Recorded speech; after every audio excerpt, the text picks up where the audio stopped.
Y desde su creación en 1945, la Organización de las Naciones Unidas ha tenido como principal meta asegurar la estabilidad mundial.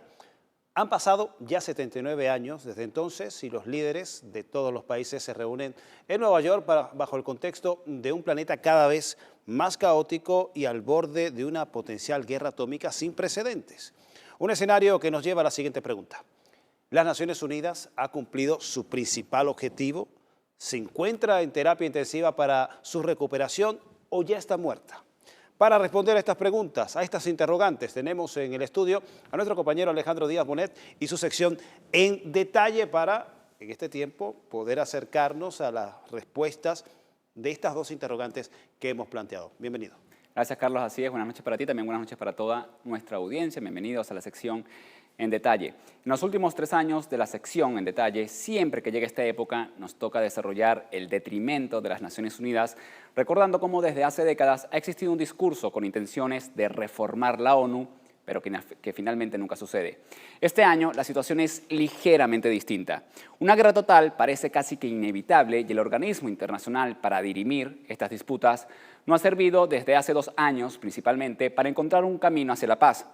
Pero si llegara el caso de que ese camino se alcance, las Naciones Unidas aún cargará con el fracaso de la crisis climática, sanitaria y, por supuesto, de los altos niveles de pobreza y de hambruna. La creación de la ONU en 1945 estableció un nuevo orden mundial con la intención de asegurar y mantener la paz que su antecesora, la Sociedad de Naciones, no pudo alcanzar. Pero a 8 décadas de su instauración, el mundo no es más seguro. El mundo está realmente preocupado ante la posibilidad de una tercera guerra mundial. Y de Europa pasamos a Rusia, les contamos que el riesgo de una guerra nuclear es el más alto desde el fin de la Guerra Fría. Un riesgo que actualmente es innegable, pero que muchos líderes mundiales y visionarios ya visoraban desde varias décadas atrás dentro del seno de la ONU. Los que los llevó a ser criminalizados, juzgados e incluso asesinados. Unos países poseen, en fin, abundantes recursos. Otros no poseen nada. ¿Cuál es el destino de estos? ¿Morirse de hambre? ¿Ser eternamente pobres? ¿Para qué sirve entonces la civilización? ¿Para qué sirve la conciencia del hombre? ¿Para qué sirven las Naciones Unidas? Aquí casi nadie en esta sala pudiera pararse a defenderlo. A defender el sistema de Naciones Unidas. Aceptémoslo con honestidad. El sistema de Naciones Unidas, nacido después de la Segunda Guerra Mundial, colapsó, se desplomó, no sirve. Ahora hablaremos del futuro de las Naciones Unidas. No debe haber hipocresía ni diplomacia porque se trata de la cuestión más importante y vital del futuro del mundo. La hipocresía dio lugar a las 65 guerras que han estallado desde la creación de las Naciones Unidas. Y el tiempo les dio la razón.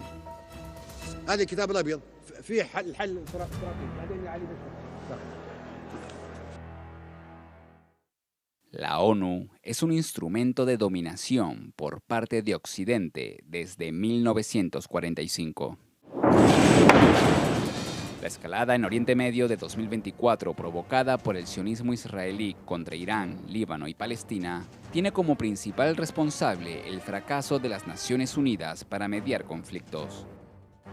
Por más que se ha denunciado el genocidio sionista contra el pueblo palestino de la Franja de Gaza, el sistema de la ONU es incapaz de frenar la impunidad con la que opera Tel Aviv.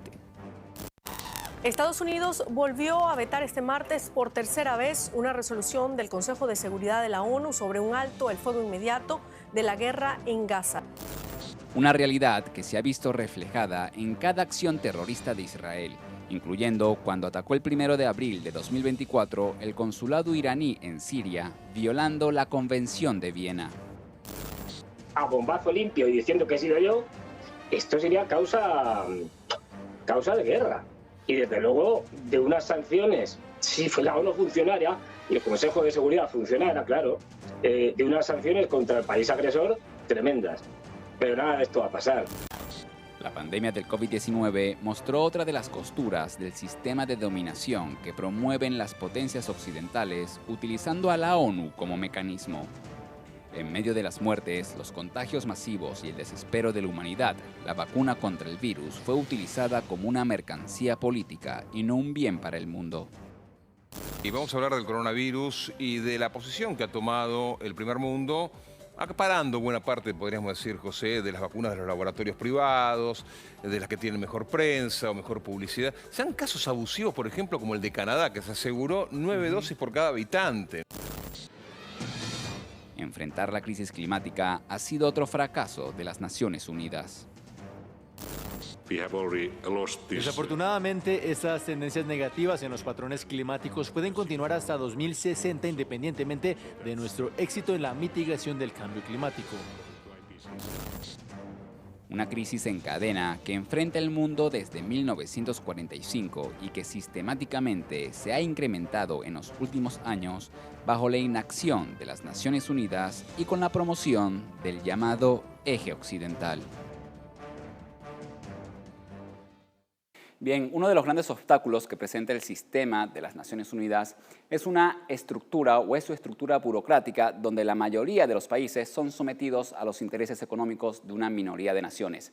No es casualidad que este sistema se reproduzca en cada aspecto de nuestra vida. La ONU tiene 3 principales centros de debate. El primero y más importante es el Consejo de Seguridad con 5 miembros permanentes: Estados Unidos, Rusia, China, Reino Unido y Francia. Ellos representan las 5 grandes potencias nucleares y que discuten en la mesa con otros miembros no permanentes.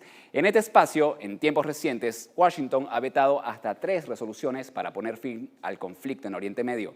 El segundo es el Consejo de Derechos Humanos, con sede en Ginebra, Suiza, y que ha sido instrumentalizado para justificar intervenciones militares alrededor del mundo. Por ejemplo, en 2011, el organismo denunció supuestas violaciones de derechos humanos en el Líbano contra Gaddafi, lo que le dio la carta blanca a la operación militar en el país, que resultó en el asesinato del líder y la destrucción del país más próspero de África.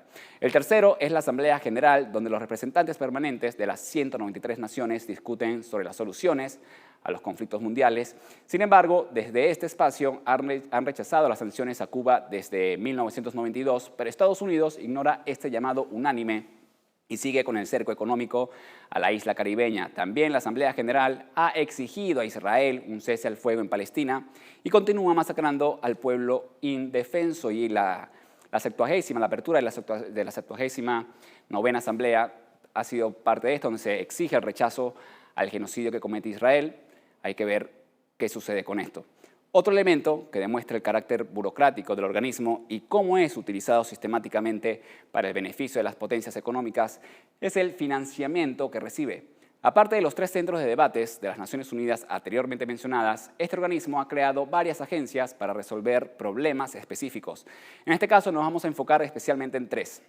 Tenemos primero a la Agencia para los Refugiados y su presupuesto para el año 2023 fue de aproximadamente 10,7 mil millones de dólares. También está la Convención Marco de las Naciones Unidas sobre el Cambio Climático, que coordinan los esfuerzos globales para reducir sus efectos. Y en 2023, el Fondo Verde para el Clima, uno de los principales mecanismos de financiamiento, aprobó proyectos por un valor de 2,8 mil millones de dólares. Por último, está el Programa Mundial de Alimentos, la principal agencia de la ONU para combatir el hambre, que en el 2023 recibió un apoyo económico de 14,2 mil millones de dólares. Si sumamos el dinero total de estas 3 agencias, nos da un monto de 27,7 mil millones de dólares para solucionar las 3 principales crisis que enfrenta el mundo. Ahora bien, ¿cuánto dinero ha aprobado el eje occidental para la guerra? Estados Unidos y Europa ha destinado 450 mil millones de dólares en armas y apoyo económico al régimen de Kiev desde el 2022 hasta la fecha, lo que demuestra cuáles son las prioridades de estas potencias, que no es asegurar el bienestar de la humanidad, sino todo lo contrario, provocar la guerra. Para analizar en profundidad este tema, vamos a hacer un contacto con el analista internacional Tadeo Castiglione desde Argentina, a quien le damos las buenas noches y le preguntamos de inmediato. El Consejo de Seguridad de las Naciones Unidas es un reflejo del problema que ha tenido la institución para mantener la paz. Ahí solo 5 países de 3 continentes distintos tienen permanentemente el poder de vetar cualquier decisión. Y parte del problema es que las potencias utilizan este espacio para su juego político. ¿Esto siempre fue así o fue una realidad que se acentuó con el paso de los años? Muy buenas noches, estimado Alejandro, y a todo el equipo de Venezolana de Televisión. Como siempre, un enorme placer.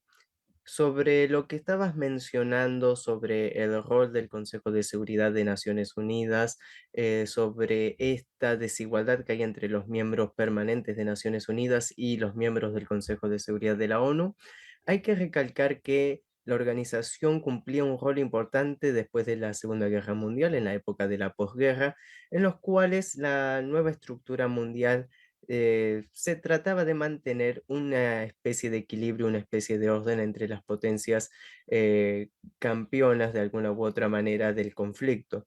De esta manera, durante los primeros años se podría decir que las Naciones Unidas jugaron un rol importante para la nueva estructura mundial moderna que estamos en la actualidad, pero que la falta de actualización permanente de las políticas de las Naciones Unidas y la falta de un accionar coherente con las cartas de las Naciones Unidas ha dejado en vilo y ha dejado en clara demostración que el Consejo de Seguridad de las Naciones Unidas y los miembros del Consejo de Seguridad de las Naciones Unidas tienen un superpoder, un suprapoder en el cual no se limitan con el reglamento general y ni siquiera con las votaciones generales de las Naciones Unidas, sino que hacen y deshacen a su gusto. Esto se ha visto a lo largo de los últimos conflictos mundiales que podemos retomar a partir de la década del 90 con la desintegración de Yugoslavia, el bombardeo de Belgrado del 99, la invasión a Afganistán en el 2001, la invasión de Irak en el 2003, las revoluciones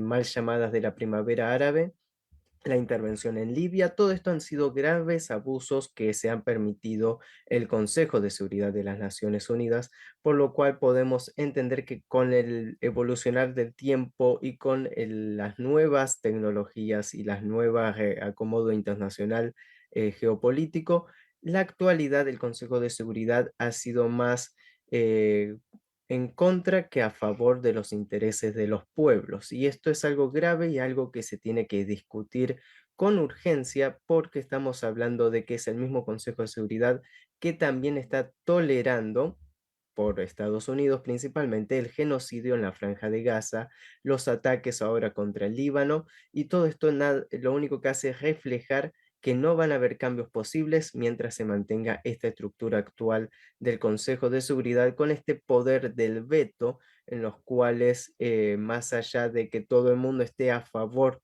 de una causa, si un país con poder de veto decide unilateralmente vetarlos por intereses económicos, pues las Naciones Unidas se queda sin accionar. De esta manera no se puede continuar en la arena internacional y las continuas violaciones de toda la legislación internacional llevada a cabo por estos países superpotencias, principalmente las de Occidente, dígase Estados Unidos, dígase el Reino Unido, dígase Francia, pues lo único que han hecho es mantener el status quo y su poder. Bien, Tadeo, la realidad que nos estás contando nos lleva a la siguiente pregunta. La ONU se encuentra en terapia intensiva y hay esperanzas de que surja una reforma dentro del mismo organismo, o ya está muerta y se debe empezar a crear las bases de una nueva institución internacional. Una excelente pregunta, estimado Alejandro. Yo diría que sí. La ONU se encuentra en un estado crítico, ya insalvable, de un sistema que respondía a aquella frase de el mundo basado en reglas impuesto por Occidente, pero que en la actualidad ya no tiene más salvación alguna, a excepción de que se hagan cambios rotundos, totales y estructurales de las Naciones Unidas tal cual como la conocemos, pues no hay posibilidades para que se cumplan objetivos de desarrollo, objetivos para la paz, inclusive un equilibrio justo de los poderes en el mundo.